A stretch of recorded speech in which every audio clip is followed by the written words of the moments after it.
Irmãos, nós vamos dar continuidade aqui aos nossos estudos, né? Nós estamos aí hoje chegando no sexto estudo sobre as 9 marcas de uma igreja saudável, né? Hoje nós vamos dar uma olhadinha na marca de número 6.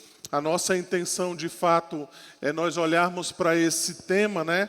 E nós percebermos não só na nossa vida em particular, mas também no que diz respeito à igreja, né? De como a igreja se comporta, ou pelo menos deveria se comportar, buscando então olhar para essas marcas e fazer uma avaliação da nossa própria existência, né? Do nosso modo, o nosso próprio modo de ser igreja, a fim de que a gente possa, pela graça de Deus, né, compreender que isso de fato é uma verdade, é importante, é saudável de fato para a nossa igreja e nós também nos adaptarmos, né, nos moldarmos àquilo que a palavra de Deus diz para nós, tá? Então, nosso tema de hoje novamente é sobre isso, né, sobre as marcas de uma igreja saudável. Nós temos visto então essas 9 marcas aí, a pregação expositiva, a teologia bíblica, o evangelho, o entendimento bíblico da conversão, o entendimento bíblico da evangelização, o entendimento bíblico da membresia da igreja, disciplina bíblica na igreja, liderança bíblica na igreja e também interesse pelo discipulado e pelo crescimento. Salvo engano, esse livro entrou em promoção agora nesse final de ano. Eu acho que ele está lá no Kindle, né? Para quem gosta de Kindle, gosta de ler livros digitais, ele está menos que R$5 esse livro, tá? E outros também estão nessa promoção aí da editora Fiel, tá? A gente vai dar uma olhadinha então sobre o entendimento bíblico da membresia da igreja. Então, a minha intenção nessa manhã é mostrar aos irmãos, né, dentro daquilo que nós temos lido nesse livro, não só o que é ser uma igreja, né, o que de fato a igreja é, mas também a gente poder entender qual é o nosso compromisso como membros de uma igreja. Porque a gente pode ter equívocos de um lado e de outro, né? A igreja pode entender de maneira errada o que é ser membro de uma igreja, e os próprios membros também podem ter uma ideia equivocada do que é ser membro de uma igreja, tá? Então, a minha intenção é mostrar exatamente o que a palavra de Deus diz para nós nesse sentido. Para isso, então, eu pretendo responder a 3 perguntas, né? O que é uma igreja? Por que nós devemos nos unir a uma igreja? E o que envolve ser membro de uma igreja, tá? Então, vamos primeiramente aí para a primeira pergunta, né? Então, o que é uma igreja? O que vem na sua mente quando você faz essa pergunta, quando você ouve essa pergunta, como é o caso de hoje? O que é uma igreja para você? Um de cada vez.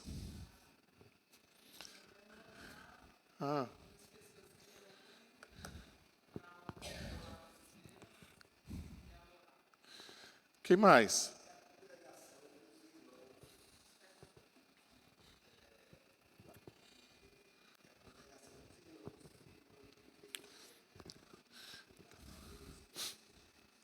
Que mais?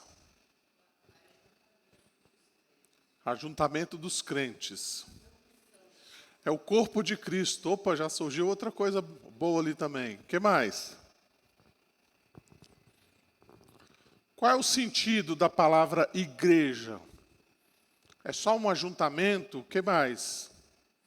Quando você faz parte de uma igreja, você está saindo de um lugar para o outro, não é? Você está saindo de uma situação, de uma circunstância, você está entrando na outra. Qual é o nome disso? Conversão, né? Você deixa de pertencer a um grupo que a gente chama de mundo, né? E você passa então a pertencer a um outro grupo chamado igreja, né? Os crentes. Então você tem uma ruptura nesse sentido, tá? Então, a palavra igreja, ela tem esse sentido daqueles que foram chamados, né? Você foi chamado de um lugar para outro. A Bíblia vai descrever isso de certas maneiras, né? Vai dizer que você foi tirado das trevas para ser colocado no reino da luz, né? Você era ímpio e agora você foi tornado justo. Você estava perdido e agora você foi salvo, né? Você estava aí fazendo parte de uma situação onde a nossa condição era de pecadores, agora então você faz parte desse corpo, né, o corpo de Cristo, tá? Então você vai ver esse sentido, né, na palavra de Deus. Também tem um sentido de igreja como algo local, né? Então você vê, por exemplo, diversas vezes a Bíblia falando de referências da igreja em Éfeso, da igreja em Corinto, né? Você vai ver a igreja em Filipos, né? Ou seja, é a reunião daquele grupo, né, daquele povo de Deus ali visível que está em vários lugares, né? Você vai encontrar, por exemplo, né, Efésios 3:10, Paulo chamando a igreja da multiforme sabedoria de Deus, que se torna conhecida agora dos principados e também das potestades, tá? Então veja que a igreja tem esse sentido, né, de que nós fomos chamados para fora. O teólogo Luiz Berkoff, na sua teologia sistemática, ele define a palavra da seguinte maneira. Ele diz assim, olha, a palavra igreja serve para denotar a totalidade do corpo no mundo inteiro, daqueles que professam exteriormente a Cristo e se organizam para fins de culto, sob a direção de oficiais para isso designados. Em seu sentido mais compreensível, a palavra se refere a todo o corpo de fiéis, quer nos céus, quer na terra, que se uniram ou se unirão a Cristo como seu Salvador, tá? A gente não vai ter tempo para tratar dessas questões aqui, mas Berkoff está falando de dois sentidos da igreja, né? A igreja visível, que somos nós, que são aqueles que professam fé em Cristo, e a igreja invisível, que são aqueles que já estão com Cristo, né? Aqueles que já são aquelas pessoas que de fato o Senhor sabe que são os salvos, né? São os verdadeiros crentes de todos os tempos, né? De todas as eras, que de fato creem no Senhor Jesus Cristo, tá? Então é isso que nós precisamos compreender primeiramente, tá? O sentido da palavra igreja. Esse slide está sobrando aí, mas ele não tem nada não, tá? Passou aí de graça. Mas vamos lá para a próxima pergunta, tá? A segunda coisa então é por que nós devemos nos unir a uma igreja saudável, né? É uma coisa que a gente precisa de fato se perguntar, porque de vez em quando você vai lidar com pessoas assim, né? Que dizem para você, olha, eu creio em Deus, eu creio em Jesus, mas não é importante você participar da igreja, né? Não é legal você estar numa comunidade cristã. Então, tem pessoas que acham que não é importante você estar no meio do corpo de Cristo, tá? Mas aí o Mark Dever, ele vai trazer 5 razões, pode realmente existir mais, né? Mas ele traz 5 razões para que nós possamos nos juntar a uma igreja saudável. A primeira delas, então, que ele vai dizer, é que nós precisamos nos assegurar a nós mesmos. Então, o que ele está querendo dizer com isso? Ele está querendo dizer que quando nós nos unimos ao corpo de Cristo, nós temos, então, essa percepção de que o corpo de Cristo nos ajuda a nós nos livrarmos de nós mesmos. É aquele sentido mesmo de que cada irmão tem esse papel de ajudar o outro a que esse irmão não fique meio que perdido, né? Esse irmão fique meio que solto no mundo, sem saber exatamente o que está fazendo.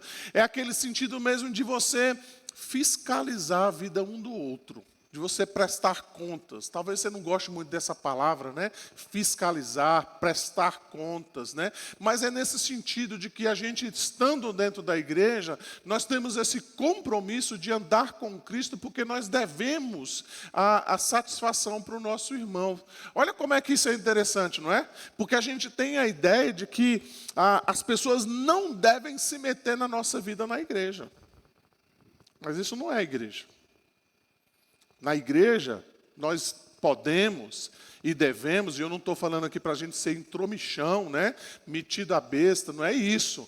Mas na igreja nós devemos nos meter na vida do nosso irmão. Nós devemos olhar para aquilo que ele está fazendo, como ele está encaminhando a sua vida, e que muitas vezes nós vamos precisar chamar a atenção desse irmão. Lembra quando a gente faz aqui uma profissão de fé?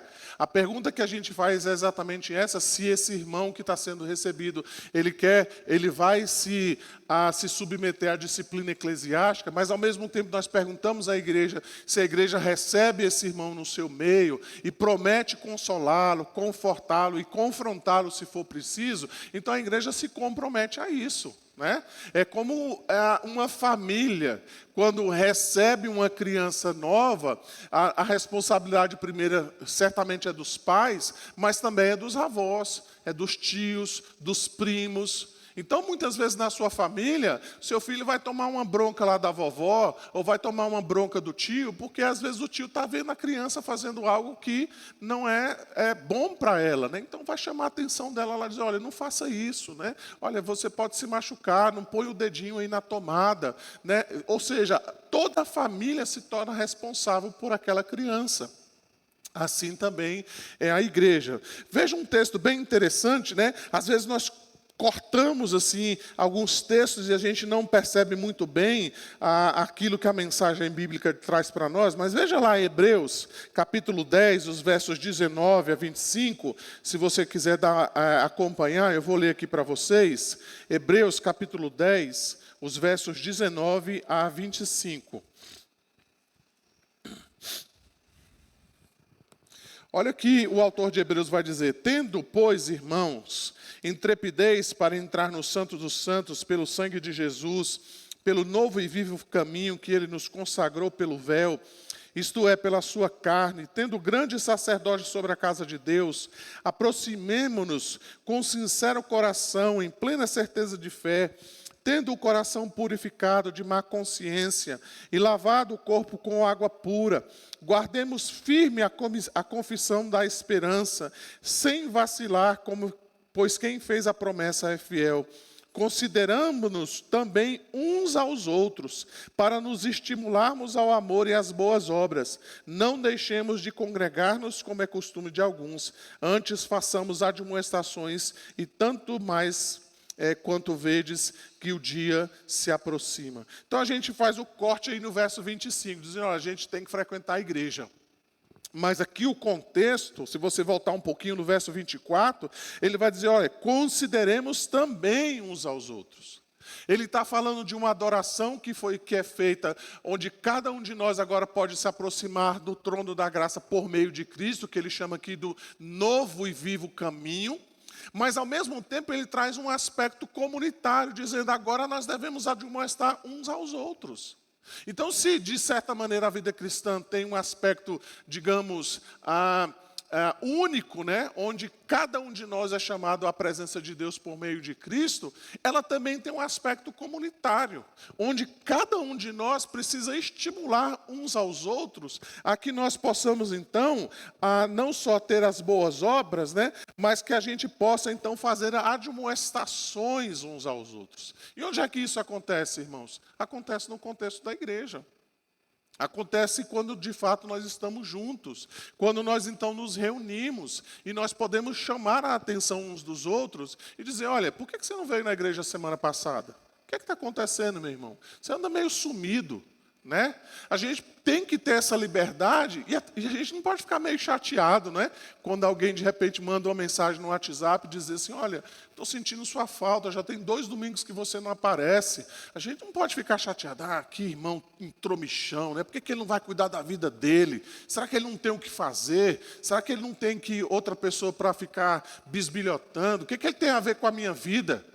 Ele tem tudo a ver com a sua vida, porque ele é o seu irmão, ele faz parte dessa comunidade. Então, ser membro de igreja, irmãos, é nós olharmos a vida uns dos outros, é nós percebermos e ajudarmos uns aos outros, não só em momentos de dificuldade, mas também em momentos de alegria.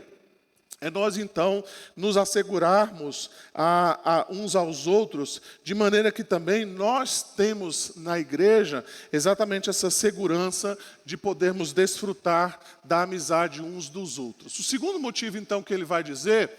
deixa eu falar aqui antes, né? Ele vai citar, então, o seguinte, ele vai dizer o seguinte: ao unirmos-nos a uma igreja, colocamos-nos em uma posição na qual temos de pedir a irmãos e irmãs que se tornem responsáveis por nós, para vivermos de acordo com o que falamos. Pedimos aos irmãos e irmãs ao nosso redor que nos encorajem, às vezes ao nos lembrarem as maneiras como temos vistos os caminhos do agir de Deus em nossa vida, e outras vezes ao nos exortarem quando nos afastamos da obediência ao Senhor. Então é isso que nós precisamos ter essa compreensão, né, de que uma vez que nos tornamos membros da igreja, nós somos responsáveis uns pelos outros. E nós temos que prestar contas aos nossos irmãos para o nosso próprio bem, para o bem do nosso próprio coração, para que nós não sejamos enganados, pensando que nós podemos viver a nossa vida de qualquer maneira, tá? O segundo motivo, então, que ele coloca para nós devemos, então, nos tornar membros da igreja, exatamente para que a gente possa evangelizar o mundo. E ele diz assim, que juntos nós podemos propagar com mais eficiência o evangelho em nosso país e no exterior. Ele vai dizer, olha, é lógico que você pode fazer isso sozinho. É lógico que você pode se dispor a ajudar um missionário de maneira isolada. É lógico que você pode fazer um compromisso em pregar o evangelho a pessoas que estão ao seu redor. Mas o que ele está dizendo é que nós podemos fazer isso melhor quando nós nos ajuntamos. Quando nós temos um só propósito, quando nós nos colocamos juntos numa mesma direção, em vez de nós ajudarmos cada qual então ajudar um missionário, nós podemos ajuntar esses recursos e mandar para um missionário uma quantia mais significativa, ajudar melhor, acompanhar mais esse missionário, essa família missionária, juntarmos então para fazer campanhas de oração por esse missionário e por aí vai, né? Então ele fala exatamente sobre isso, né? De que nós precisamos promover o evangelho e cooperar com o evangelho, e isso também no contexto de uma igreja, né? Então, por isso a importância de nós nos afiliarmos a uma igreja cristã, tá? O terceiro motivo que ele vai trazer para nós é para nós denunciarmos os falsos evangelhos. Então, é no contexto da igreja, irmãos, que nós podemos tirar as nossas dúvidas. É lógico que o pastor sempre incentiva os irmãos, não é, a ler a Bíblia em casa, a adquirir bons livros, a, de repente, acompanhar algumas pregações e estudos pela internet. É saudável que você tenha isso, né, essa devocional em casa, mas cuidado, porque às vezes essas coisas podem nos levar a falsas interpretações, a falsas conclusões. Às vezes, se nós não tivermos uma percepção mais clara, nós acabamos acompanhando pessoas que, na verdade, estão pregando um falso evangelho. E a gente acha, né, que, de fato, essas pessoas são pessoas de Deus. Por isso, na igreja, nós temos o ensino da palavra de Deus. É por isso que, na igreja, então, nós podemos compartilhar a palavra de Deus em momentos como esse. Por isso que é importante, né, nós estarmos na igreja exatamente para nós recebermos o ensino correto das Escrituras. Porque isso nos livra, irmãos, exatamente desses falsos evangelhos, dessas falsas propostas, né, desse falso ensino que você vê ali e acolá, né? Então, por isso ele coloca para nós exatamente isso, né, a importância de nós podermos combater e denunciar os falsos evangelhos. Ele vai dizer assim, olha, quando nós interagimos com outros cristãos, nós mostramos ao mundo o que realmente é o cristianismo. Denunciamos a falsa noção de que os cristãos são pessoas detestáveis e cheias de justiça própria, Deixa eu só ler aqui porque eu perdi, né? Cheio de justiça própria, que estão preocupadas somente com o fato de que alguém em algum lugar pode estar se divertindo e que creem, acima de tudo, em sua própria bondade. Então, ser cristão tem a ver com isso, viver de fato o verdadeiro evangelho. E que isso, então, automaticamente vai denunciando aquilo que é falso, né? Aquilo que às vezes é caricatura, né? Então, muitas vezes nós, né? Às vezes a gente até... como é que eu vou dizer, né? A gente até ajuda pessoas a não se tornarem membros da igreja, exatamente quando a gente fala mal da igreja. Né? Quando a gente fala assim, não, não é tão importante assim, tem outros meios, né, de você ser um bom crente, ser um bom cristão, viver de fato o evangelho de Cristo, sem realmente se tornar membro da igreja, né, sem ter comunhão uns com os outros. Mas o evangelho verdadeiro nos traz realmente a essa comunhão, né, a nós estarmos juntos uns com os outros. Além disso, então, ele vai dizer que é importante nós estarmos na igreja exatamente para nós edificarmos uns aos outros. Vou pedir aqui a Ana Cláudia. Claudinha, lê para nós, por favor, Efésios, capítulo 4, os versos 11 a 16.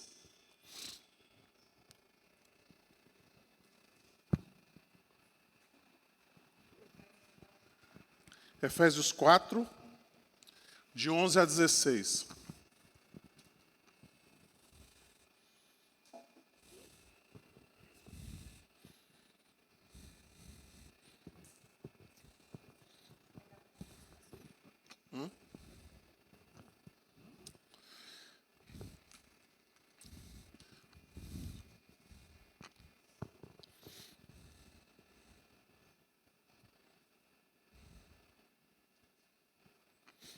E ele mesmo concedeu uns para apóstolos, outros para profetas, outros para evangelistas e outros para pastores e mestres, com vistas ao aperfeiçoamento dos santos, para o desempenho do seu serviço, para a edificação do corpo de Cristo, até que todos cheguemos à unidade da fé e do pleno conhecimento do Filho de Deus, à perfeita varonilidade, à medida da estatura da plenitude de Cristo, para que não sejamos como meninos, agitados de um lado para o outro e levados ao redor por todos os ventos de doutrina, pela artimanha dos homens, pela astúcia com que induzem ao erro, mas seguindo a verdade em amor, cresçamos em tudo naquele que é a cabeça, Cristo, de quem todo o corpo bem ajustado e consolidado pelo auxílio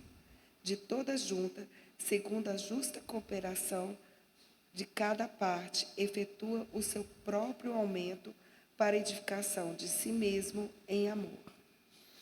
Isso, tá? Então vale a pena depois você dar uma olhadinha nesse texto em casa, né, com mais calma, mas percebam aí esse contexto que a gente está mencionando aí. Veja que o apóstolo Paulo, ele primeiramente diz aí no verso 11, nós já falamos sobre esse texto aqui numa pregação à noite, mas veja aí que ele menciona primeiramente, né, um pouquinho mais acima, no verso de número 7, você pode acompanhar aí, você vai ver que o apóstolo Paulo fala isso, né, que Cristo deu aos homens dons, né, e depois ele então vai falar que esses dons, eles servem exatamente para a edificação do corpo. Mas no verso 11, ele então fala exatamente sobre alguns desses dons, né.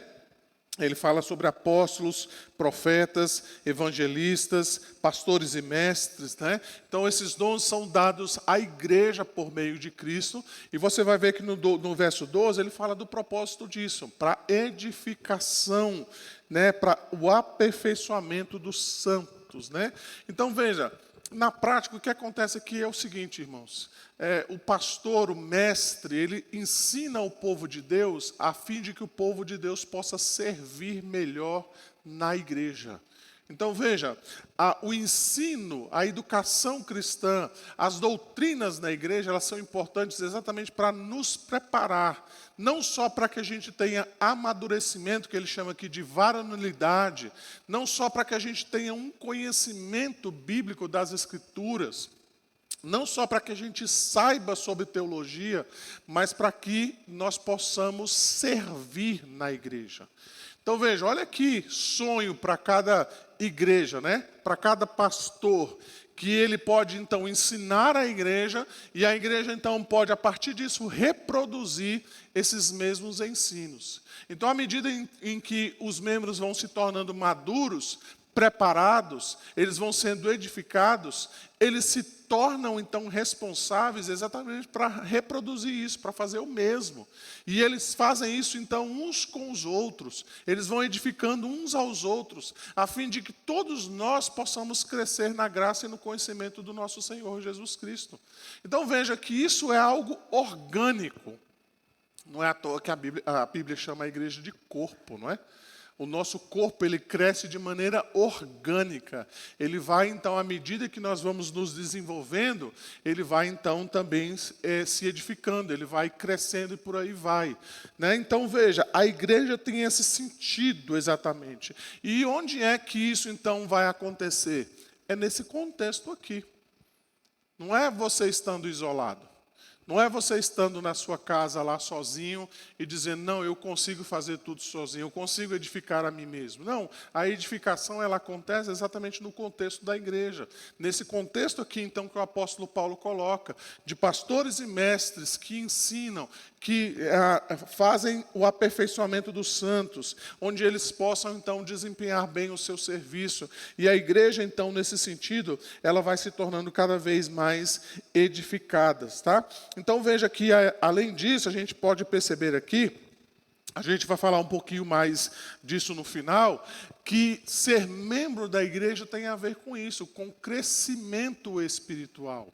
O contexto da igreja requer isso de nós, na sua natureza, segundo o que o apóstolo Paulo está colocando aqui diante de nós. Ou seja, quando nós frequentamos uma igreja, quando nós estamos inseridos nesse contexto, nós precisamos crescer, nós precisamos ser edificados. Se isso não acontece, então a gente precisa perceber o que é que está impedindo esse nosso crescimento.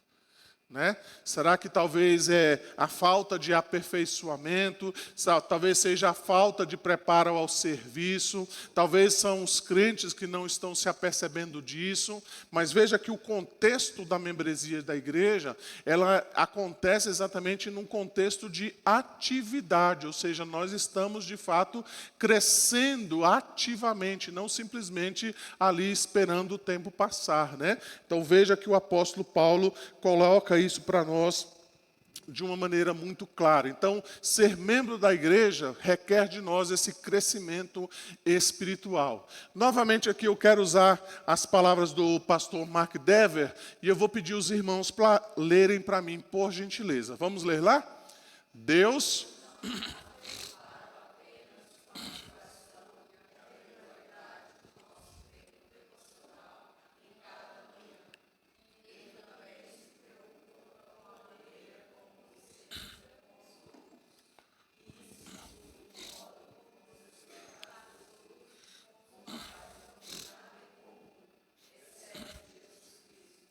Esta é a razão por que você precisa investir sua vida na comunhão com os outros e estes em você. Ser membro de uma igreja deve incluir em você um interesse comprometido pelos outros. Crescer na vida cristã não é um assunto individual. Pelo contrário, que diz respeito a toda a igreja. Então, esse é o resumo que nós lemos agora em Efésios capítulo 4. Nós somos edificados à medida que nós edificamos uns aos outros, tá? É lógico que nem todos estão no mesmo patamar de crescimento espiritual, nem de maturidade cristã. É lógico que isso vai distinguir de pessoa para pessoa, né? Mas veja que à medida que nós somos edificados, é à medida que nós ajudamos outras pessoas também a serem edificadas. Então isso deve acontecer de fato no contexto da própria igreja do Senhor Jesus Cristo, tá? Então veja que mais adiante no livro, o Mark Dever vai dizer que ser membro de uma igreja é nossa oportunidade de nos apegarmos uns aos outros com responsabilidade e amor, né? Então, não é somente você declarar o seu amor ao Senhor Jesus Cristo, mas você também se comprometer com o seu irmão de que esse amor será vivido no contexto da igreja, tá? Então, é muito interessante isso, né? Porque às vezes nós declaramos um amor, como é que eu posso dizer, né? Incomparável, um amor incondicional ao Senhor Jesus Cristo, mas quando a gente entra no contexto da igreja, a gente percebe que não é bem assim, né? A gente fala, eu amo a Cristo, mas a igreja não dá, né? Então imagina você aí, homem casado, mulher casada, se de repente alguém convida você para um jantar, ou para um café, ou seja lá o que for, né? Então você recebe lá uma mensagem no seu WhatsApp dizendo assim, olha, Ricardo, eu queria que você viesse aqui na minha casa para tomar um café comigo, mas não traz a Luciana, não. Eu gosto de você, mas eu não gosto da sua esposa. Ou o contrário, né? De repente a minha esposa recebesse um convite, né? Dizendo, olha, vem aqui tomar um café, vem almoçar aqui comigo, mas vem sozinha, porque eu não gosto do seu marido. Né? Vem você é gente boa, mas ele eu não gosto. Né?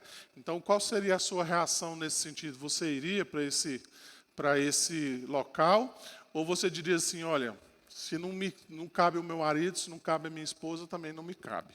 Né? Se você não gosta dele, então, consequentemente, também você não gosta de mim, porque ele é meu marido, ele é minha esposa. No contexto da igreja cristã também é assim, irmãos. A igreja é do Senhor Jesus Cristo. É a noiva dele. E a gente não fala mal da noiva, né? A gente não fala mal do marido nesse sentido aí, né? Então, muitas vezes, a gente ama o noivo, né? A gente declara aquele amor incondicional por Cristo, mas a gente fala mal da noiva dele, da igreja dele, né? Então, se ele escolheu a igreja do jeito que ela é, e se ela é imperfeita, se ela é feia, é a noiva dele. A gente respeita a noiva por causa do noivo, não é assim? Então a gente precisa tomar cuidado quando a gente vai, inclusive, falar a respeito da igreja. Não estou dizendo, irmãos, que a gente não pode criticar, não estou dizendo que a gente não pode, de repente, apontar algumas questões que precisam ser melhoradas no que diz respeito à igreja local, mas a gente precisa tomar cuidado para nós não sermos pejorativos, sermos maliciosos, sermos ímpios no nosso falar com relação à igreja. É lógico que a igreja tem problemas, é lógico que a igreja tem defeitos, mas até mesmo quando a gente vai apontar esses defeitos, a gente precisa fazer isso com muito amor, com muita dedicação, e a gente precisa tomar cuidado para que a gente não irrite o noivo, né, com relação à noiva que ele tem. Tá? Então a gente precisa ter essa compreensão, né, de que a igreja é o local, é o lugar então onde a gente pode edificar uns aos outros. Além disso, então, em quinto lugar, ele vai dizer que nós devemos ser membros de uma igreja local, exatamente para nós glorificarmos a Deus. Veja, por exemplo, né, a 1 Pedro 2,12, ali o apóstolo Pedro vai dizer, mantendo exemplar o vosso procedimento no meio dos gentios, para que naquilo que falam contra vós outros, como de malfeitores, observando-vos em vossas boas obras, glorifiquem a Deus no dia da visitação. Jesus vai dizer, assim brilhe também a vossa luz diante dos homens, para que vejam as vossas boas obras e glorifiquem a vosso Pai que está no céu. Além disso, Jesus vai dizer, novo mandamento vos dou, que vos ameis uns aos outros, assim como eu vos amei, que também vos amei uns aos outros. Nisto conhecerão todos que sois meus discípulos, se tiverdes amor uns pelos outros. Então veja que à medida que a igreja ama, à medida então que nós temos compromisso uns com os outros, à medida que nós nos importamos uns com os outros, à medida que a igreja então faz do amor de Deus, então, a sua motivação em ajudar pessoas, em colaborar uns com os outros, isso, então, traz glórias ao nome de Deus, de tal maneira, então, que as pessoas percebem, exatamente nesse contexto, o quanto nós nos importamos uns com os outros, o quanto, então, nós estamos comprometidos em glorificar a Deus, tá? Então, é nesse contexto aí que ele coloca para nós. Em outras palavras, o que ele vai dizer é que unir-se a uma igreja aumenta o nosso senso de responsabilidade com o reino de Deus. Então veja que nesse contexto, a gente vai falar um pouquinho disso mais no final, a igreja tem um compromisso sério em nós nos comprometermos com o reino de Deus. Então deixa eu ser mais claro aqui com os irmãos. A igreja não tem um compromisso em bajular pessoas. Ela não tem um compromisso de fazer com que a gente se sinta bem. Esse não é o compromisso da igreja. O compromisso da igreja é com o reino de Deus. É em avançar com o evangelho. Em pregar a palavra de Deus. O compromisso da igreja é com o Senhor Jesus Cristo. Não é com o modismo. Não é com as necessidades extremas e pessoais que as pessoas às vezes colocam, mirabolantes, não é? Que às vezes as pessoas fazem esse tipo de exigência com relação à igreja. Porque a igreja tem que ser assim. Porque a igreja tem que ser assado. Porque a igreja tem que atender a essa demanda. A igreja tem que atender a essa outra demanda. A igreja precisa ser assim. A igreja precisa fazer desse jeito. Porque o pastor tem que ser assim. O pastor tem que ser assado. E aí então a gente às vezes fica procurando modos e meios de, na verdade, tentar agradar as pessoas, a fim de que as pessoas não se sintam incomodadas, não se sintam desafiadas, elas não se sintam, então, invadidas na sua privacidade. Mas, na verdade, o compromisso da igreja é com o reino do Senhor Jesus Cristo. E todos nós, então, a nos tornarmos membros da igreja, nós compreendemos isso, de que nós estamos aqui não por causa dos nossos compromissos, não por causa das nossas agendas, mas nós estamos aqui por causa da agenda do reino de Deus. Então, se você se tornou membro da igreja e de repente você achou que você tinha vindo para cá para se sentir bem, né? De repente fazer lá os seus planos e fazer a sua agenda, né? E pensar assim, puxa vida, né? Eu estou aqui para ser agradado ou ser agradada. Na verdade, você está aqui num compromisso com o reino de Deus, né? Nós não estamos aqui para sermos servidos, mas nós estamos aqui para servir, né? Para podermos dedicar a nossa vida a uma causa chamada Reino de Deus, Evangelho. Estamos aqui dispostos a abrir mão da nossa própria vida para servirmos ao Senhor Jesus Cristo, tá? Então, isso tem a ver exatamente com o contexto em que nós vivemos hoje, onde nós vivemos, infelizmente, irmãos, numa igreja consumista. Então, os crentes se tornaram meio que clientes, não é? Vão ali numa loja chamada igreja, consomem aquele produto e se de repente elas não gostarem, elas trocam de marca, né? Não é assim que a gente faz? Compra aquele arroz, se aquele arroz não é bom, a gente vai lá no mês seguinte, a gente fala, não vou comprar mais esse arroz, vou experimentar outro, né? Esse aqui não foi bom. Esse aqui está me custando muito, né? Aumentou muito o preço, então eu vou mudar de marca.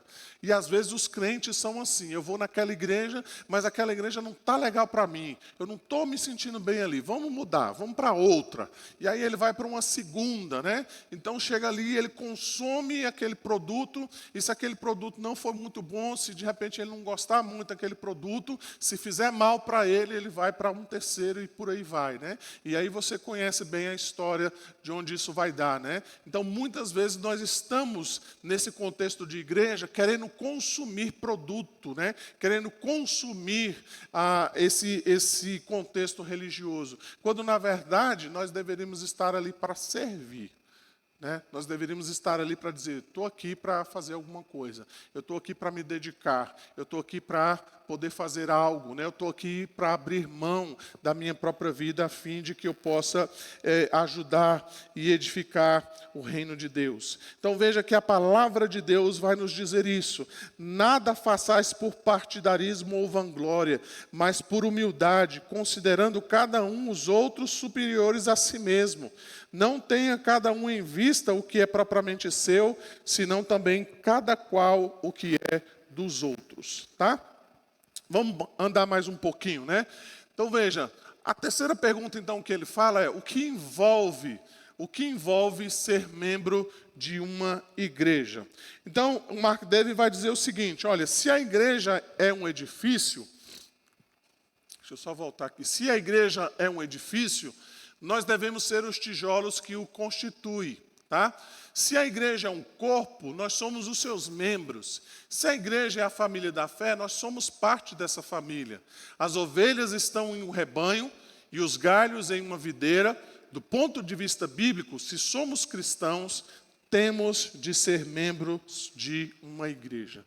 Embora ser membro de uma igreja não é, vamos dizer assim, a garantia de que nós seremos salvos, né? Porque tem dentro da membresia pessoas que não são salvas, né? Que de fato não são verdadeiros crentes, mas é isso que os verdadeiros crentes fazem, eles se tornam membros de uma comunidade cristã. Né? Eles querem, de fato, estar com o corpo de Cristo. Eu sei que muitas vezes isso causa confusão, né? Em a gente ficar percebendo quem é crente e quem não é crente. Né? Eu sei que às vezes a gente tem essas dificuldades, mas todo verdadeiro crente deve, de fato, se tornar membro de uma igreja local. Esse é um primeiro aspecto, inclusive, da nossa conversão, né? De nós querermos estar em comunhão uns com os outros, ouvindo a palavra de Deus, buscando exatamente essa edificação. E isso acontece, irmãos, dentro do contexto da igreja, tá? Então nós precisamos ter essa percepção da necessidade de nós sermos membros de uma igreja, tá? Então vamos partir aqui para a nossa conclusão, tá? Então veja, o Mark Dever ele vai dizer, olha, nós precisamos desistir de tentar viver a vida cristã sozinhos. Ele vai dizer, nós precisamos individualmente viver em aliança com os outros para seguirmos a Cristo. Os cristãos têm de parar de ser egoístas em seu entendimento da vida cristã. A vida cristã não se resume em você e naqueles aos quais você procura alcançar com o Evangelho. Deus também intenciona que você seja parte comprometida em ajudar a fazer discípulos do rebanho que Ele já salvou. O que Mark Dever está dizendo aqui? Ele está dizendo que a vida cristã não é um empenho solitário nosso em tentar alcançar pessoas, mas nós precisamos da igreja. Nós precisamos, por exemplo, saber qual é o plano desta igreja com relação à evangelização do mundo. Eu estou evangelizando meu vizinho, mas o que a minha igreja faz para evangelizar o mundo? Ela faz isso, então eu vou colaborar com isso também. Tá? O que a minha igreja faz para assistir os mais necessitados? Eu preciso me envolver nisso. Eu preciso saber o que está acontecendo. O que a minha igreja faz para ajudar os próprios membros da igreja? Eu preciso também me envolver naquilo que está acontecendo. É isso que o Mark Dever está colocando aqui diante de nós. Tá? Então ele vai lançar uma pergunta que eu transcrevo aqui. Né? Eu coloquei aí. E você ama o povo de Deus? Você não somente se sente apenas bem disposto para com eles, mas também os ajuda de modo ativo e concreto. Você usa suas mãos em benefícios deles, seu dinheiro, seus lábios. Então deixa eu ser bem honesto aqui com os irmãos com relação a esse ponto. Infelizmente, irmãos, muitas vezes o que a gente percebe é que as pessoas se machucam muito dentro do contexto da igreja. Por quê? Porque às vezes a gente, de fato, espera que na igreja nós tenhamos pessoas mais sábias, pessoas que saibam lidar, por exemplo, com problemas, pessoas que saibam guardar segredos. E às vezes dentro do contexto da igreja é onde tem mais fofoca, onde tem mais maledicência, onde as pessoas têm menos compreensão com relação aos nossos problemas. Não é algo raro você contar o seu segredo para alguém e de repente esse segredo vazar, né? E aí às vezes você descobre que na verdade metade da igreja já sabe daquele seu segredo, né? Daquele seu problema. Não é raro nós encontrarmos situações onde famílias estão encontrando problemas, por exemplo, na criação dos filhos, e a igreja olhar com aquele ar meio que impiedoso, né? Como quem diz assim, se fosse eu ia pegar esse menino, você ia ver o que ia acontecer. Eu já ouvi isso, irmãos, do meu próprio filho, de que se ele pegasse o meu filho, ele ia ensinar umas boas lições para ele, né? Porque ele, quando era pequeno, né, gostava de fazer umas traquinagens, né, Lucas? E como qualquer criança, né, tinha dificuldades, às vezes, de prestar atenção no culto, né? Ele tinha 3 anos, 4 anos de idade, e a pessoa queria que ele se sentasse como se fosse um adulto e prestasse atenção no culto do começo ao fim, né? Talvez ele esperava que ele fizesse até anotações, né, do sermão e pudesse entregar um resumo no final do culto, né? E ao invés de olhar com um olhar piedoso, caridoso para com a criança, ele queria pegar o meu filho e dar umas boas lições, né? Graças a Deus ele não foi adiante, porque ele ia arrumar um problema muito grande comigo. Mas, às vezes, nós temos essas coisas que acontecem dentro do seio da igreja, dentro de um contexto que, na verdade, demonstra, no final das contas, irmãos, a nossa falta de amor, a nossa falta de compreensão, a nossa falta de misericórdia. Não é que a gente vai olhar e vai dizer, não, está tudo bem, isso aí não tem problema. Até na maneira como nós vamos corrigir e ajudar um pai ou uma mãe com relação aos filhos, ou qualquer outro tipo de assunto, a gente precisa ter sabedoria. Mas, às vezes, a gente joga a água e a criança fora, uma coisa só. E eu não sei se você já teve essa experiência disso, né? Às vezes você vem para a igreja buscando ajuda com os irmãos, e às vezes os irmãos são as pessoas que dão os piores conselhos. O ímpio, às vezes, dá um conselho mais sábio, mais instruído biblicamente, ele só não cita o texto bíblico do que, às vezes, um irmão da igreja, né? Que muitas vezes atropela tudo, entende tudo errado, faz tudo de maneira equivocada e, às vezes, age de maneira ímpia, né? Sem compreensão, sem amor e por aí vai. Então, é isso que o Mark deve estar dizendo. Não é só nós compreendermos a necessidade de estarmos no contexto da igreja, mas, de fato, nós amarmos uns aos outros. E às vezes esse amar uns aos outros é suportar pessoas difíceis. É às vezes você levar na brincadeira uma ofensa. Às vezes é você ter que chamar aquele irmão e dizer, olha, deixa eu te falar, tem algumas coisas que a gente precisa apontar e corrigir. Tem algumas questões que não estão legais, tem algumas questões que precisam ser modificadas. Muitas vezes esse contexto do amor de Deus na igreja tem a ver, inclusive, com a própria disciplina eclesiástica, que às vezes é difícil, é trabalhosa, mas é isso que nós precisamos fazer, corrigir as pessoas, demonstrando o amor de Deus a elas nesse contexto, então, da igreja. Então, veja, irmãos, o Mark Dever vai dizer exatamente isso, né? Que a igreja saudável, ela entende que a membresia é um compromisso, tá? É um compromisso, um serviço a Deus e ao próximo. A igreja estimula seus membros a serem servos antes de serem servidos, a amarem antes de serem amados, a trabalharem antes de exigirem direitos. A igreja saudável, sobretudo, ela entende que a membresia deve glorificar a Deus e não aos caprichos individuais. Então, deixa eu repetir.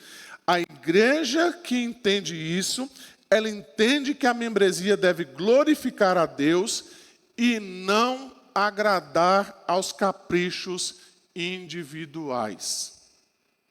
Uma certa vez, um colega pastor disse algo para mim, que num momento assim, eu confesso aos irmãos que eu achei meio duro assim, da parte dele, mas depois eu fui compreendendo melhor o que ele queria dizer, e ele disse mais ou menos o seguinte, que quando uma pessoa ela sai de um contexto da igreja que não seja por um motivo correto, vamos dizer assim, não seja de fato por algo que, como é que eu posso dizer, seja algo justificável. Por exemplo, uma igreja que deixa de pregar o evangelho, uma igreja que, de fato, deixa de aplicar a disciplina bíblica. Uma igreja que, porventura, se encaminhe para uma direção de uma heresia que seja contrária à própria Escritura. Isso talvez seja um motivo, digamos, justificável para que aquela pessoa diga assim, olha, eu vou sair dessa igreja porque essa igreja está abandonando o verdadeiro evangelho. Já conversei com o pastor, já conversei com a liderança e eles estão dispostos a viver isso. Ou de repente eu entendi que essa igreja não é de fato uma igreja tão bíblica no sentido de que eu estou entendendo melhor a Escritura, então eu vou procurar uma igreja mais bíblica. Então isso talvez seria um motivo, digamos, justificável para que uma pessoa fosse de uma igreja para outra. Ou uma mudança, né? A pessoa mudou de bairro, teve que mudar de igreja por causa disso. Mas veja bem, esse meu colega falando sobre isso, hoje as pessoas estão mudando de igreja exatamente porque não têm os seus pedidos pessoais atendidos. E percebam, irmãos, vamos trazer isso para o nosso contexto. Quando uma pessoa da nossa igreja, ela sai da igreja porque ela não tem um pedido pessoal atendido, ela está dizendo para todos nós que nós não servimos. A pergunta é, a nossa igreja é uma igreja bíblica? Eu espero que você responda, sim, pastor, a nossa igreja é uma igreja bíblica. É isso que eu espero que você responda. A nossa igreja aplica a disciplina bíblica? Eu espero que a resposta também seja sim. A nossa igreja é uma igreja que administra bem os sacramentos? É uma igreja presbiteriana? É uma igreja bíblica? É uma igreja reformada? É uma igreja onde o culto, Cristo é o centro disso? Os cânticos demonstram então a nossa fé e a nossa confissão? Tudo isso demonstra, então, apesar dos nossos defeitos e das nossas limitações, que a igreja presbiteriana do Sudoeste é uma igreja bíblica? Eu espero que a resposta seja sim, pastor, é uma igreja bíblica. Então, existe um motivo para que alguém saia da igreja dizendo, essa igreja não é uma igreja bíblica, eu vou sair daí porque não fizeram isso para mim. Então vejam, irmãos, como a coisa se torna séria. Porque muitas vezes as pessoas saem da igreja, não é porque a igreja deixou de ser bíblica, ela sai porque porque elas querem que algo pessoal dela seja atendido. E quando a igreja não atende a esse aspecto pessoal, ela sai e muitas vezes ainda sai falando mal da igreja, falando mal de nós. Como se nós, de fato, fôssemos crentes de segunda categoria. E ela está dizendo, olha, eu preciso sair dessa igreja, porque essa igreja não atendeu o meu pedido, não atendeu a minha demanda, não atendeu ao meu capricho pessoal. E a pergunta que a gente sempre precisa fazer a essas pessoas é, mas essa igreja era bíblica?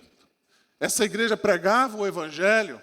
Essa igreja administrava bem os sacramentos, era uma igreja então que aplicava a disciplina bíblica, é uma igreja reformada, nesse contexto então de igreja presbiteriana? Não, tinha tudo isso lá. Então, meu querido, o problema não é a sua igreja, o problema é você. Então nós precisamos tomar consciência disso, irmãos, e entender que muitas vezes esses motivos não são motivos que a Escritura traz respaldo para nós. Então a gente precisa compreender que isso, na verdade, não passa de um contexto de caprichos. As pessoas estão, de fato, preocupadas tão somente em ter as suas demandas atendidas e não estão, de fato, se importando em glorificar a Deus, que ela deveria, de fato, fazer isso. Lógico, a igreja não é perfeita, você não vai encontrar perfeição aqui na igreja. Você não vai encontrar perfeição aqui.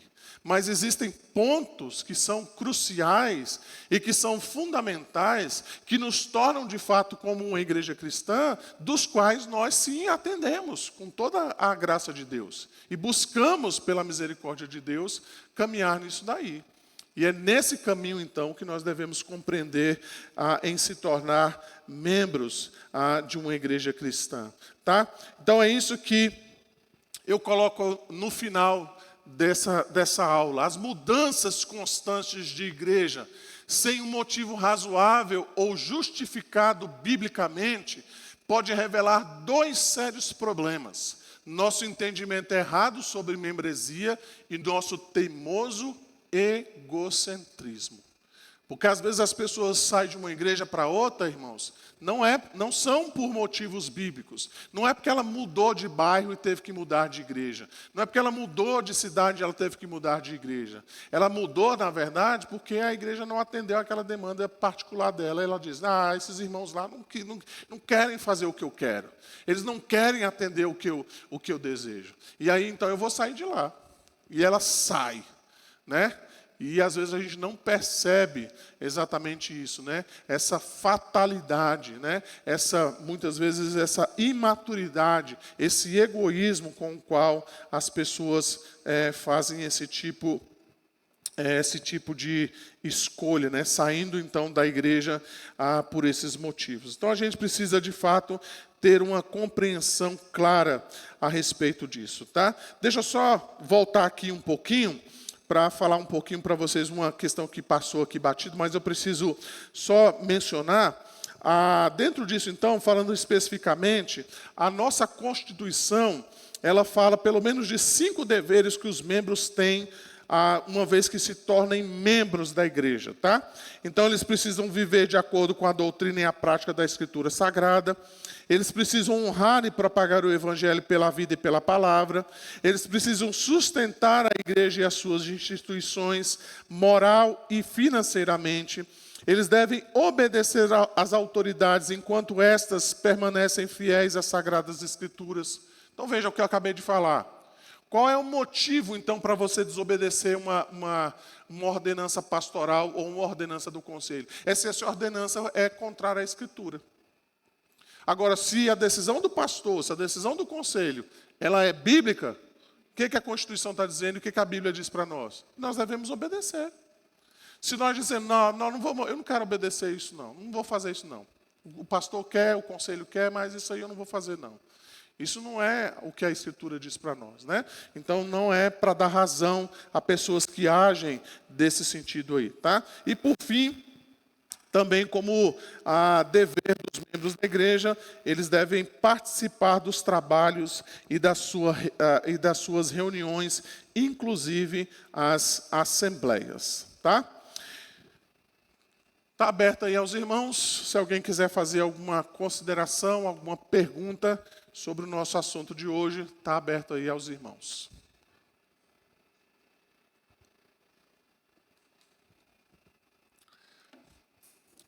Estou achando que vocês não tomaram café hoje, não.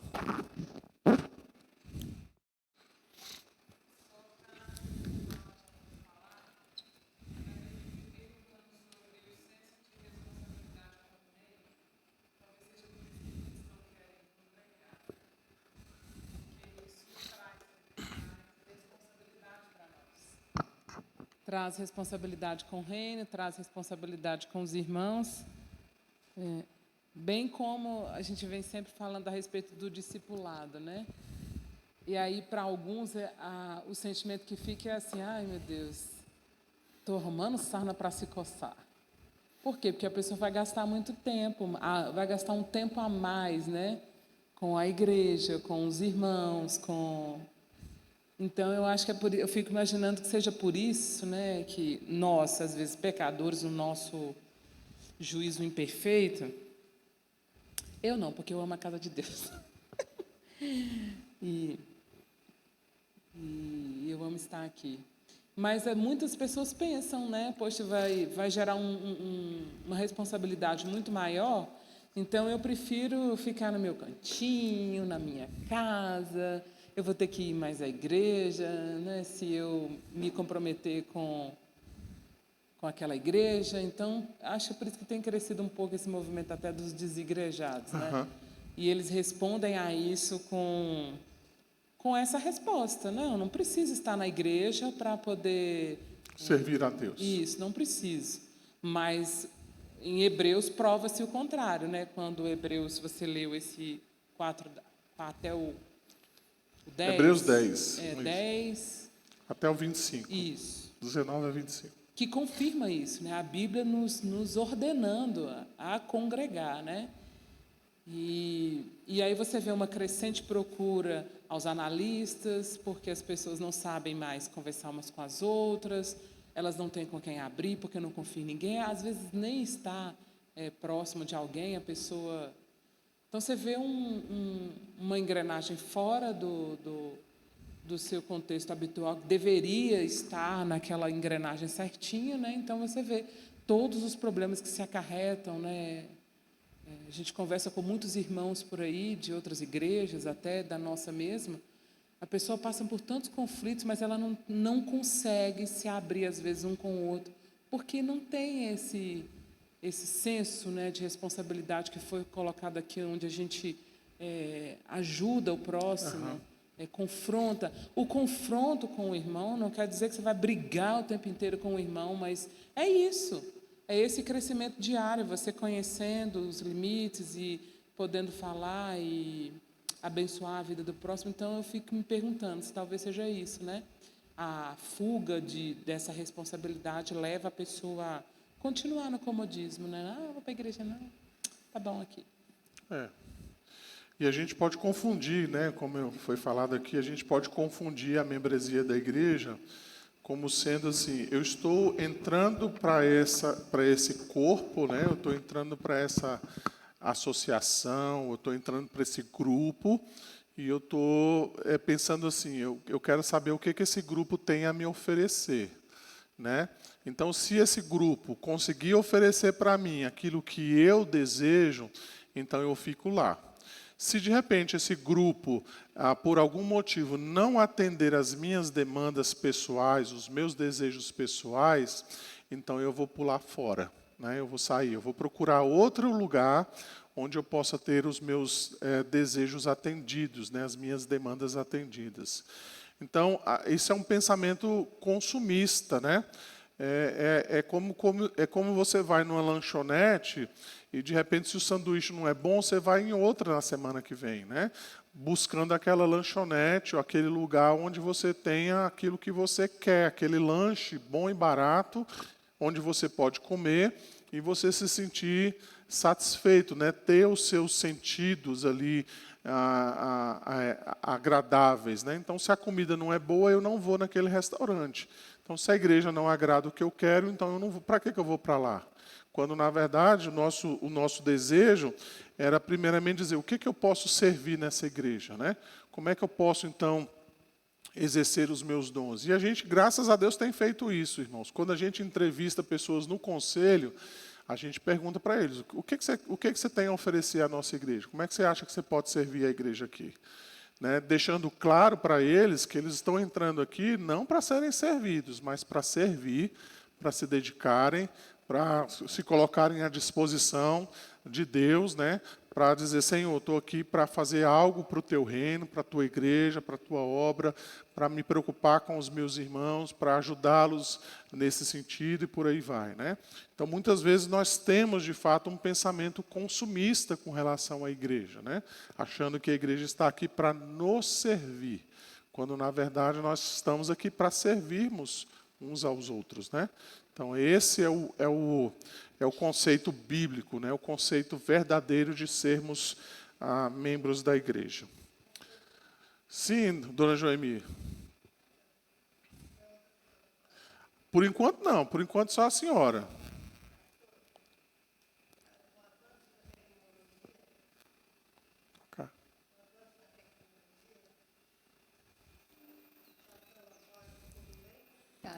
Como é que ficou complicado? Com a tecnologia avançada, como temos até inteligência artificial, ficou até difícil. A pessoa, assim como quer assistir, com comodismo. Isso. Então, não vou na igreja, porque a igreja também pode estar aqui em casa. Eu assisto pela televisão, pelo rádio, pela internet. E daí ele vai procurar justamente aquela igreja que não mexe com o pecadinho dela, para não machucar ela. Eu falei assim, muito bem. Isso. Você acha importante isso? Mas não é, não. Nós temos que estar juntos para que nós possamos crescer espiritualmente. Exatamente. Buscar, mas não tem crescimento. Olha, se você for buscar a perfeição de igreja, você não vai encontrar. Não. Só vai ter uma igreja perfeita quando nós subirmos para o céu. Isso, exatamente. Porque estamos aqui nesse mundo, todos nós somos pecadores. Ah, porque o pastor de tal igreja é assim, então o outro pastor é assim, assado. Não olhe, pastor, vê se é a Bíblia está vivendo, pregando a palavra de Deus. Isso que é importante. Quando você crescer espiritualmente, é ler a Bíblia e fazer oração. Estar em comunhão com Deus. E assim você vai também encontrar resposta para a sua... Você está precisando muito da palavra de Deus. Se alimentar da palavra de Deus. Ela vai sustentar a sua fé e vai revelar o que você precisa de fazer. É bem complicado, mas assim mesmo a pessoa continua sendo assim, porque realmente, né, é uma batalha, uma guerra. É os sinais do tempo, né, pastor? É. E as pessoas cada vez mais têm se tornado egoístas, né, no nosso mundo atual, né? As pessoas estão muito preocupadas consigo mesmas, com seus conceitos, com seus valores. E às vezes isso dentro do contexto da igreja, né, as pessoas vindo com esses pensamentos, elas acham isso também, né, que a igreja precisa suprir o que ela quer. E se a igreja não supre, então ela vai embora. É isso mesmo. Né? Ela vai para outra. Tem uma figura que eu gosto muito, irmãos, daquela explicação que Jesus fala, né? Quando Jesus fala lá, nós somos a luz do mundo, tem um exemplo disso, né? Uma explicação disso que eu gosto muito, né? Então, quando a gente pensa ali que Jesus diz, vocês são a luz do mundo, a gente não pode pensar numa lâmpada como essa, né? Assim, a gente pensar que é uma luz dessa natureza, né? Mas a gente pode exemplificar aquilo ali como uma vela, né? Uma vela, quando ela está acesa, o que acontece com a vela? Enquanto ela ilumina, o que acontece com a vela? Ela se desgasta. Assim também é o crente. Enquanto ele está iluminando, ele precisa se desgastar, né? Então, ser cristão, ser membro de uma igreja, vai requerer de cada um de nós desgaste. Vai requerer de nós abrirmos mão de nós mesmos, lidar com situações difíceis, às vezes lidar com irmãos mais complicados, às vezes abrir mão da nossa agenda, às vezes ter que começar um ministério que a igreja não tem. Ah, essa igreja não tem um ministério X. Meu irmão, fique à vontade, vamos começar então com esse ministério. Vamos começar então com isso. Já que você trouxe essa ideia, que tal você começar então com esse trabalho? Ah, porque essa igreja não tem isso, não tem aquilo. Ótimo que você percebeu isso. Então vamos nos empenhar para a gente poder então implantar esse trabalho, né? Quem sabe você possa ser o pioneiro disso daí, né? Então a gente precisa de fato se desgastar em favor do reino de Deus, né? A gente precisa abrir mão de muitas vezes da nossa agenda, dos nossos desejos pessoais, a fim de que nós possamos servir ao reino de Deus, servir à igreja e por aí vai. Ok? Irmãos, mais alguma pergunta? Senão a gente pode passar aqui para os irmãos da equipe de canto congregacional. Cristina.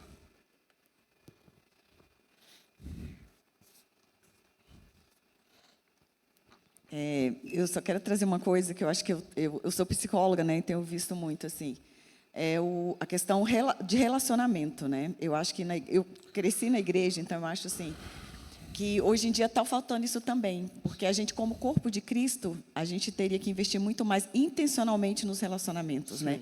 É estar junto, conhecer a história de vida das pessoas. Hoje tem acontecido muito isso, por isso que as pessoas estão falando até com a Lu esses dias.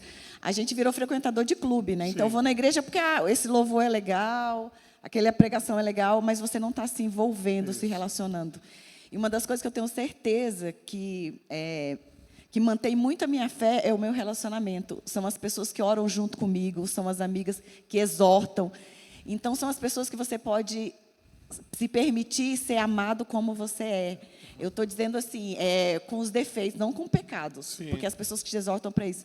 Mas eu tenho percebido isso. E como você falou, a gente tem que ter tempo para estar junto, para se relacionar. Eu vou falar isso nas últimas aulas e em janeiro, quando eu falar discipulado. Não existe outro meio de nós, de fato, caminharmos nisso daí, se não for por meio do discipulado. Só que, como a Luciana acabou de mencionar, o discipulado requer de nós desgaste. E aí, muita gente não quer se desgastar uns pelos outros. Não querem ter tempo, não querem se desgastar, porque quando você fala assim, nós queremos caminhar uns com os outros, isso vai requerer de nós tempo, desgaste, e nem sempre a gente vai encontrar pessoas para a gente ir para o cinema assistir um filme que a gente gosta. Às vezes é para contar problema, para chorar, para a pessoa dizer para você, eu estou querendo largar a minha fé, eu quero abandonar a igreja, eu estou com um problema no meu casamento, eu estou com um problema com o filho, eu estou com um vício, um pecado que eu não consigo abandonar, eu estou pensando em suicídio, por aí vai. Então, as pessoas não querem lidar com esse tipo de problema. Então, elas acham assim, você está com um problema, procura o pastor. Vai para terapia também. Ou vai para terapia. Então, o discipulado que é, para mim hoje, eu não gosto de já esses jargões, né, mas para mim o discipulado hoje é essencial para isso que a gente quer. Não é nada novo. Foi algo que Jesus fez, que a igreja primitiva fez, mas infelizmente nós, por algum motivo, abandonamos. Terceirizamos, botamos isso para pessoas preparadas, terceirizamos para as pessoas fora da igreja, dizendo, você tem problema, procure isso, procure aquilo. Mas se você olhar dentro do contexto do Novo Testamento, você vai ver que tudo girava em torno de uns para com os outros. Mas isso requer de nós sacrifício. E aí é que é o ponto, que a gente às vezes não quer se sacrificar.